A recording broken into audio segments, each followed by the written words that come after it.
말씀 나누겠습니다. 제목 한번 읽어볼게요. 율물에 있는 제목입니다. 시작. 무엇을 하든지 예수님의 이름으로 하라.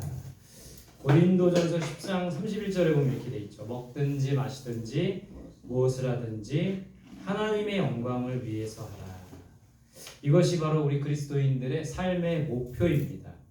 근데 오늘 골로새서 3장 말씀에서 말하는 것처럼 무엇을 하든지 예수님의 이름으로 하라. 이거는 우리의 삶의 그리스도인의 삶의 방식이라는 거예요. 우리 그리스도인들이 먹든지 마시든지 무엇을 하든지 하나님의 영광을 위한 삶이 삶의 목표라면 무엇을 하든지 예수님의 이름으로 하라. 이거는 우리의 삶의 방식이라는 겁니다. 예수의 이름으로 예수님의 이름으로 하라. 이 말은 예수님을 의지해서 하라는 거예요. 예수님의 능력으로 하라는 겁니다. 우리에게 맡겨진 모든 일들을 또 매일매일의 삶 속에 우리에게 주어진 모든 것을 예수님을 이름으로 예수님을 의지해서 예수님의 능력으로 감당할 수 있는 우리들이 되시기를 바랍니다. 오늘 본문 12절에서 14절까지 우리 같이 읽어보겠습니다. 시작. 그러므로 너희는 하나님이 택하사 거룩하고 사랑받는 자처럼 긍휼과 자비와 겸손과 온유와 오래 참음을 옷 입고 누가 누구에게 불만이 있거든 서로 용납하여 피차 용서하되 주께서 너희를 용서하신 것 같이 너희도 그리하고 이 모든 것 위에 사랑을 더하라. 이는 온전하게 매는 길이다. 자, 하나님께서 택하신 자들은 어떻게 해야 되는가? 첫 번째는 긍휼과 자비와 겸손과 온유와 오래 참음에 무엇을 입으라? 옷을 입어라. 왜 긍휼과 자비와 겸손과 온유와 오래 참음에 옷을 입으라고 했을까요? 우리 그리스도인들은 긍휼이 있어야 합니다. 자비로워야 돼요. 겸손해야 됩니다. 또한 온유해야 돼요. 모든 것을 오래 참아야 돼요. 근데 왜 그런 옷을 입으라고 했을까요? 이런 것들을 내 몸의 옷처럼 나의 삶에 딱 붙어 있어야 된다라는 것을 가르쳐주고 있습니다. 성경에 보면 옷을 입으라는 구절이 여러 구절 있죠. 새 사람의 옷을 입어라. 그리스도의 옷을 입어라. 옷을 입기 위해서는 먼저 무엇을 해야 됩니까? 새 옷을 입기 위해서는 과거 입었던 옷을 벗어야 되는 거예요. 우리가 긍휼과 자비와 겸손과 온유와 오래 참음의 옷을 입기 위해서는 새 사람의 옷을 입기 위해서는 그리스도의 옷을 입기 위해서는 과거에 입었던 옷을 벗어야 되는 거예요. 죄의 옷을 벗고 교만과 욕심과 탐욕의 옷을 벗고 새 사람의 옷을 입고 그리스도의 옷을 입어야 되는 겁니다. 오늘 바울이 권면하는 것처럼 긍휼과 자비와 겸손과 온유와 오래 참음의 옷을 입어야 된다라는 거예요. 그런 모습이 우리들에게 있기를 간절히 소망합니다. 두 번째, 하나님께서 택하신 자들은 어떻게 해야 됩니까? 주께서 무엇인 것처럼 용서하신 것처럼 서로 용서하라. 주님께서 우리를 용서해 주셨습니다. 아무런 대가 없이 허물과 죄로 죽었던 우리를 용서해 주셨던 거죠. 우리도 누군가를 용서해야 되는 거예요. 이유 없이 대가 없이. 어렵죠. 왜 우리가 사람들을 용서해야 됩니까? 주님이 우리를 용서해 주셨기 때문에. 성경에 보면 1만 달란트 빚진 자가 나옵니다. 1만 달란트 빚을 탕감받았는데 잠시 후에 가다가 자신에게 100데나리온 빚진 자를 용서해 주지 않고 관청으로 끌고 가서 그의 죄를 묻게 되는 것이죠. 여러분, 우리가 1만 달란트 빚진 자가 아닙니까? 많은 빚을 졌는데 하나님께서는 그것을 다 탕감해 주신 거예요. 근데 우리에게 조금 잘못한 사람, 조금 서운하게 한 사람, 조금 힘들게 한 사람, 스트레스 준 사람에 대해서는 우리가 용서하지 못하고 탕감해 주지 못하고 있다라는 것이죠. 1만 달란트 빚진 자, 1만 달란트가 얼마나 될까요? 한 달란트는 노동자 1년치 월급이라고 합니다. 연봉이라고 합니다. 대략 3천만 원이라고 치면 거기에다가 만을 곱하면 3천억이 되더라고요. 100데나리온은 얼마나 될까요? 데나리온 하나는 노동자 하루 품삯이에요. 10만 원이라고 치면 100을 곱하면 1000만 원. 그러니까 3천억 빚을 탕감받았는데 100만 원, 1000만 원 빚진 사람을 용서하지 못하는, 이게 좀 우리에게는 좀 사실은 와닿지 않아요. 누가 3천억을 탕감해주고 3천억이라는 돈은 너무 크잖아요.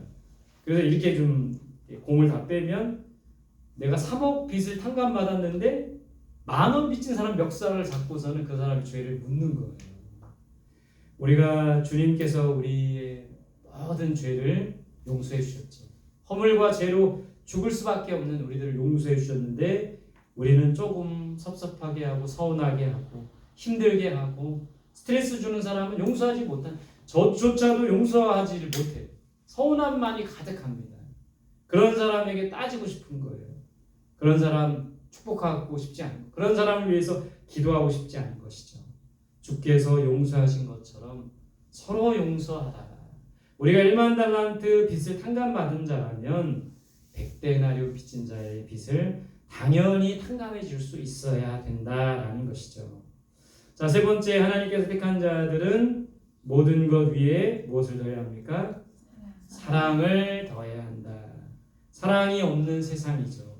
모든 것 위에 사랑을 더해야 한다고 했어요. 그것이 오늘 본문 말씀에 보면 14절에 보면 그 온전하게 매는 띠니라. 공동번역에 보면 사랑은 모든 것을 하나로 묶어 온전하게 합니다. 이 사랑이 모든 것을 하나로 묶는데요. 가정을 하나로 묶고 이 교회 공동체를 하나로 묶고 이웃을 하나로 묶고 학교와 직장을 하나로 묶고 이 나라와 민족을 하나로 묶게 된다라는 거예요. 저마다 이 하나 되기가 어려운데 그게 뭐 때문에 그래요? 사랑이 없기 때문이죠. 서로 사랑하고 용납하고 이해하면 하나 될 수 있는데 그러지 못한다라는 것이죠. 하나 되도록 무엇보다 사랑하기에 힘쓰는, 모든 것 위에 사랑을 더할 수 있는 우리들이 될 수 있기를 바랍니다. 자, 두 번째, 그리스도 안에서 새 사람은 어떻게 살아야 하는가? 오늘 15절에서는 뭐라고 말하고 있습니까?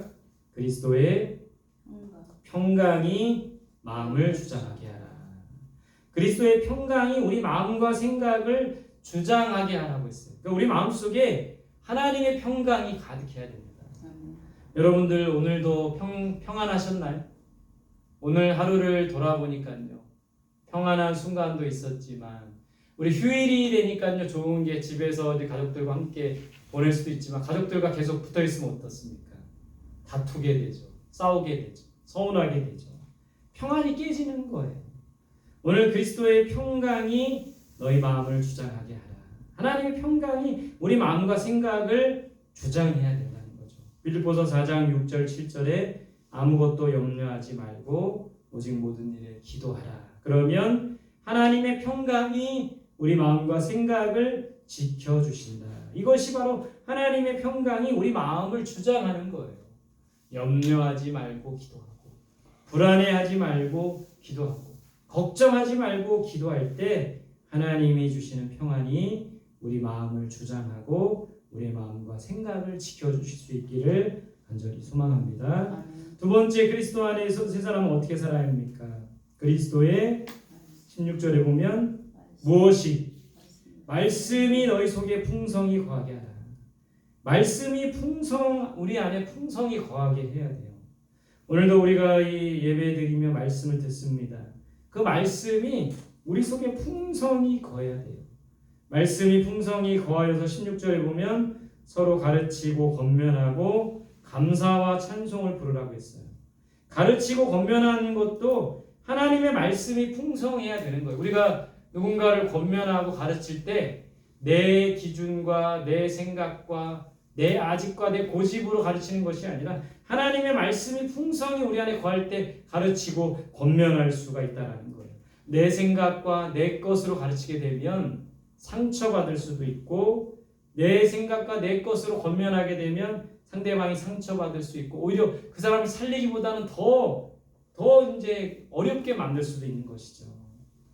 가르치고 권면하는 것도 우리 안에 하나님의 말씀이 풍성해야 돼요. 저는 가르치는 자가 아닙니까? 여러분들 우리 전도사님도 사모님도 가르치는 자, 우리 성도들에게 권면하고 가르치는 자잖아요. 그렇다면 무엇보다 하나님의 말씀이 우리 안에 풍성하게 거하도록 해야 된다는 거예요. 말씀을 읽고 묵상하고 말씀을 듣고 그 말씀으로 풍성한 우리들이 될 수 있기를 바랍니다. 예배드리고 기도하는 것도 마찬가지예요. 열심히 찬양하고 열심히 기도하는데 하나님의 말씀이 풍성하지 않으면 허공을 치는 것과 같이 될 수가 있는 거예요. 우리가 요즘에 이제 기도학교를 통해 기도하지 않습니까? 매일매일 10분이라도 기도하는 기도의 자리에 나가려고 하지 않습니까? 하나님의 말씀이 풍성해야지만 우리의 기도도 올바른 기도가 될 수 있고 우리의 예배도 하나님께서 기뻐 받으시는 예배가 될 수 있다는 거예요.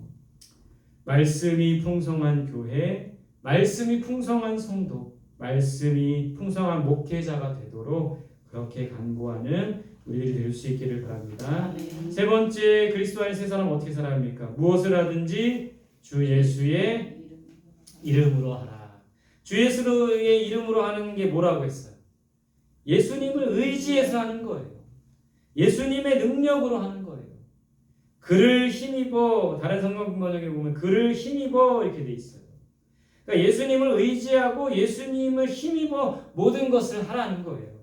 그럴 때 예수님의 능력이 나타나는 거예요. 예수님을 의지하고 예수님을 힘입을 때 그의 영광이 나타나는 겁니다. 우리가 이렇게 주의 일을 하고 복음을 전하고 교회를 세우고 왜 지치고 힘들어요? 예수의 이름을 의지해서 하기보다는 예수님의 능력으로 하기보다는 내 능력, 내 힘으로 할 때 지치고 힘들다는 거예요. 오늘 제가 말씀을 전하는 것도 또 우리가 기도하는 일도 오직 예수의 이름으로 할 때 하나님의 능력이 나타나고 그리스도의 영광이 나타날 수가 있다는 거예요. 무엇을 하든지 예수의 이름으로 할 수 있기를 바랍니다. 다음 페이지 보세요. 10장. 자, 모든 사람에게 오늘 이 18절부터 오늘 이 말씀에 보면 18절부터 25절 마지막 절까지는 모든 사람들에게 죽게 하듯 하라 이렇게 말하고 있어요. 오늘 이 골로새서의 3장 28절부터 18절부터 있는 말씀이 또 비슷한 말씀 또 어디에도 있어요? 에베소서 5장 22절부터 6장 9절까지 돼 있어요. 특히 그러니까 모든 사람에게 어떻게 대해야 되는가 가르쳐주고 있습니다. 특히 우리는 가난한 자, 작은 자, 연약한 자를 대할 때 죽게 하듯 해야 돼요. 왜냐하면 이런 말씀이 있잖아요. 이 작은 소자에게 냉수 한 그릇이라도 주는 자는 결코 상을 잃지 않을 것이라고 하잖아요. 작은 자에게, 가난한 자에게, 연약한 자에게 우리는 죽게 하듯 해야 된다는 것이죠. 자, 오늘 이 골로새서에서 말하는 모든 사람에게 죽게 하듯 하라. 첫 번째, 아내들은요 18절에 보면 남편에게 뭐라? 복종하라. 복종하라. 에베소 5장에 보면 남편에게 복종하기를 누구에게 하듯 하라? 죽게 하듯 하라. 주님을 받들어 섬기듯이 남편을 섬겨야 된다는 거예요. 오늘도 그렇게 섬기셨습니까? 우리 아내 되시는 분들 마음에 손을 얹고 죽게 하듯 남편을 섬기셨나요? 대답을 못 하시는군요. 그렇다면 자 2번 남편들은 아내를 어떻게 해야 됩니까? 사랑하라 19절에. 근데 에베소서에 보면 아내 사랑하기를 그리스도께서 교회를 사랑하듯이 하라. 우리 남편들 한번 돌아보세요. 정말 주님께서 교회를 사랑하듯이 그렇게 사랑하셨나요? 목숨을 내놓는 사랑을 했나요? 나보다도 더 교회를 사랑하셨던 주님처럼 나보다도 더 아내를 사랑했나요? 오늘 휴일이라 귀찮으니까 내 몸이 귀찮으니까 남을 어떻게 생각하겠어요, 그죠?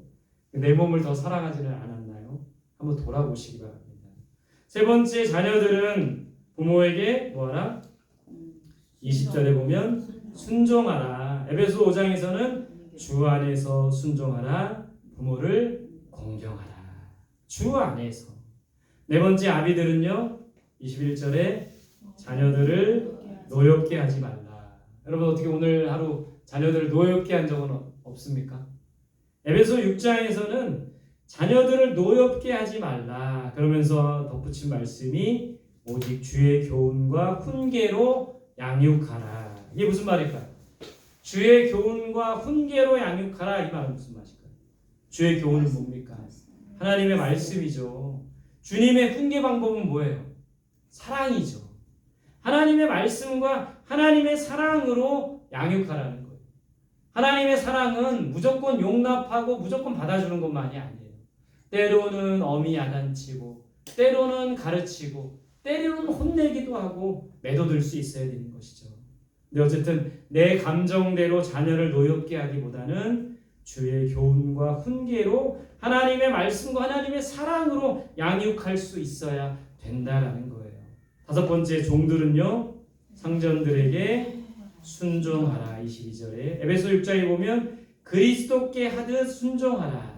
오늘 이 모든 사람에게 죽게 하듯 하라. 아내들, 남편들, 자녀들, 아비들, 종들, 이 사람들의 이 모든 관계 속에서 누가 있는 거예요? 누가 중심이 되어야 되는 겁니까? 그리스도가, 주님이 중심이 되어야 되는 거예요. 죽게 하듯 해야 되고 주 안에서 해야 되며 주의 교훈과 훈계로 해야 되는 거예요. 에베소서 말씀에서 그걸 구체적으로 더 설명해 주고 있다는 거예요. 모든 것을 죽게 하듯이 주님의 이름으로 할 수 있는 우리들이 되기를 바랍니다. 그럴 때 우리의 관계 속에 장애물이 없어지고 우리 관계 속에 벽이 없어지고 그리스도께서 그 모든 벽과 장애물을 허물고 화평케 하신다라는 거예요.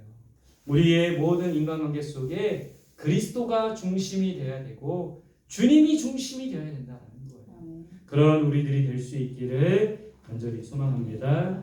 오늘 말씀의 이제 결론입니다. 모든 일을 주 예수의 이름으로 하라고 했는데 그런 자들은 어떤 모습이어야 되는가? 22절, 23절 같이 보겠습니다. 시작. 종들아 모든 일에 육신의 상전들에게 순종하되 사람을 기쁘게 하는 자와 같이 눈가림만 하지 말고 오직 주를 두려워하여 성실한 마음으로 하라. 무슨 일을 하든지 마음을 다하여 주께 하듯 하고 사람에게 하듯 하지 말라. 자, 첫 번째는 주 예수의 이름으로 하는 자들은 어떤 모습이어야 됩니까? 사람을 기쁘게 하려고 눈가림하지 말라. 사람을 기쁘게 하려고 하지 말래요. 하나님을 기쁘시게 하는 것이 먼저라는 거예요. 눈가림만 하지 말라는 겁니다. 감언이설하지 말라는. 감언이설이 뭐예요? 귀가 솔깃하도록 비유에 맞추는 거. 그 사람이 듣기 좋은 말만 해가지고 그 사람의 비유를 맞추고 그 사람의 눈을 가리는 거죠. 우리는 눈가림이나 감언이설이 아니라 진실과 성실로 사람을 대해야 된다는 거예요. 어떤 사람이 얼마나 이 말을 잘하는지 그 사람이 혼을 쏙 빼놨어요. 마음을 완전히 사버렸어요. 나중에 알고 보니까 사기꾼인 거예요. 그러니까 사람을 기쁘게 하려고 눈가림하지 말고 또 그런 사람에게 홀랑 넘어가가지고 속지 말고 우리는 진실과 성실로 사람을 대해야 된다는 겁니다. 두 번째, 오직 주를 두려워하여 어떤 마음으로 하라? 성실한 마음으로 하라. 주님을 두려워해야 된다는 거예요. 주 예수의 이름으로 하는 자들은 주님을 두려워해야 돼요. 사람을 두려워하지 말고 사람을 두려워하면 올무에 걸린다고 했죠. 성실한 마음으로 사람들을 대해야 합니다. 성실과 진실이 사람을 대하는 그런 모습인 거예요. 누구에게든지 진심은 통한다고 했습니다. 사랑하는 사람에게도 진심이 통하는 거죠. 장사꾼들도 진심으로 다가가면 통하는 거죠. 가족에게도 성도들에게도 진심이 통한다는 거예요. 요즘에 딸이 입시를 이제 계속 하고 있는데 딸의 담임 선생님이 참 진심으로 아이를 걱정해주고 사랑해줘. 처음 이제 실기고사를 보고 온 날 담임 선생님이 전화를 거신 거예요. 전화를 걸어서 형식적으로 잘 봤니? 그래 쉬어라 이렇게 하는 게 아니라 구체적으로 아주 물어보고 어떤 곡을 했니? 너에게 뭐 이런 곡이 막 한참을 통화를 하더라고요. 그러고 나서 저희 딸이 마지막에 그러더라고요. 선생님 아프지 마시고 건강하세요. 그러니까 그날도 아파가지고 병원에 온 상태에서 그렇게 딸에게 진심으로 대하는 모습을 보면서 사람들에게 참 이 진실과 성실한 마음이 있어야 되겠다. 우리도 이런 마음을 가지고 성도들을 돌보고 이런 마음을 가지고 이웃을 섬기고 이런 마음으로 전도 대상자들을 섬기는 진실과 성실함으로 사람들을 대하는 우리들이 될 수 있기를 바랍니다. 세 번째, 무슨 일을 하든지 뭐 하듯 하라? 죽게 하듯 하라.